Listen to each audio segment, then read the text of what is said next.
அப்புறம் வந்து நிறைய பேர் என்ன கேட்கறது வந்துட்டு ஸ்கூல்ல வந்து புல்லிங் இருக்குமா, டிஸ்கிரிமினேஷன்லாம் இருக்குமா அப்படின்ற மாதிரிலாம் கேட்டிருந்தீங்க.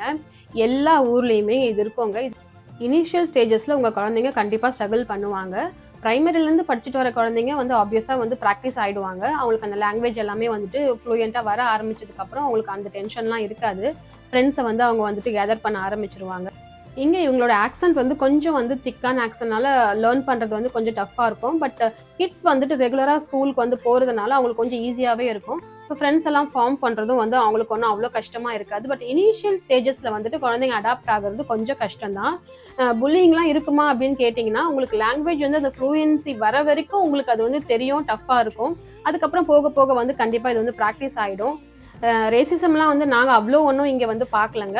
நாங்க இருக்கிற இடம் இது வந்து ஓவரால் நம்ம வந்து ஸ்காட்லாந்து இப்படிதான் சொல்ல முடியாது. நம்ம சூஸ் பண்ற பிளேஸ், நம்ம சூஸ் பண்ற ஸ்கூல், நம்ம சுத்தி